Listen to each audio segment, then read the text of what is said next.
టాలీవుడ్ లో గత కొన్ని రోజులుగా మహిళల వస్త్రధారణపై చర్చలు జరుగుతున్నాయి. హీరోయిన్ల డ్రెస్సింగ్ పై నటుడు శివాజీ చేసిన అసభ్యకర వ్యాఖ్యలు ఇండస్ట్రీలో పెద్ద దుమారం రేపాయి. దీనిపై సినీ ప్రముఖులు భిన్నాభిప్రాయాలు వ్యక్తం చేస్తున్నారు. కొందరు శివాజీకి సపోర్ట్ గా నిలుస్తుంటే మరికొందరు ఆయన్ని వ్యతిరేకిస్తున్నారు. అయితే ఇప్పుడు సీనియర్ నటుడు సుమన్ సైతం శివాజీకి మద్దతుగా మాట్లాడారు. తాను చెప్పేవి శివాజీ చెప్పారని, కాకపోతే ఆయన మాట్లాడిన దాంట్లో 2 పదాలు మాత్రమే అసభ్యకరంగా ఉన్నాయని సుమన్ గారు అభిప్రాయపడ్డారు.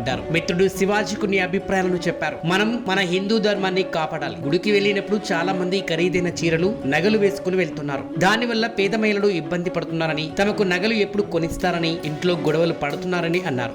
అందుకే దేవాలయాలకు వెళ్ళినప్పుడు సింపుల్ గా సాంప్రదాయబద్ధంగా వెళ్లాలని సుమన్ సూచించారు. సినిమా వాళ్ళు బయటకు వచ్చేటప్పుడు వేసుకునే డ్రెస్సింగ్ వేరేలా ఉండాలని సుమన్ అన్నారు. గతంలో ఐటెం సాంగ్స్ చేసిన హీరోయిన్స్ రియల్ లైఫ్ లో అందాలు ఆరబోసేవారు.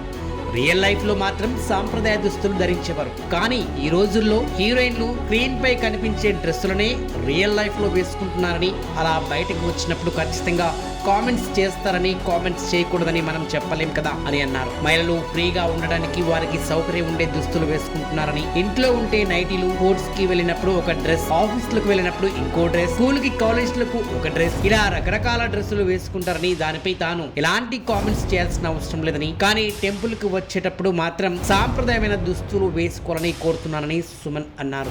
యూట్యూబర్ అన్వేష్ ఇటీవల హిందూ దేవతలపై అనుచిత వ్యాఖ్యలు చేయడంపై సుమన్ స్పందించారు. అన్వేష్ యూట్యూబ్ ఛానల్ ను వెంటనే బ్యాన్ చేయాలని అన్నారు. విదేశాల్లో మన దేశ హిందూ ధర్మాన్ని కించపరుస్తూ మాట్లాడడం కరెక్ట్ కాదు. అతడిని పట్టుకొని సీరియస్ వార్నింగ్ ఇవ్వాలి. లేదంటే అన్వేష్ కుటుంబ సభ్యులు ఎవరైనా ఉంటే వెంటనే పిలిచి వార్నింగ్ ఇవ్వాలి. మన సంస్కృతి, సాంప్రదాయాలు, పురాణాలు చాలా గొప్పవి. అన్వేష్ చాలా మాట్లాడిన తర్వాత హిందూ సంఘాలు పెద్ద ఎత్తున స్పందించి ఉంటే బాగుండేది. ఎవరైనా మన సంస్కృతి, సాంప్రదాయాల మీద మాట్లాడేటప్పుడు ఆలోచించి మాట్లాడాలని సుమన్ గారు తెలిపారు.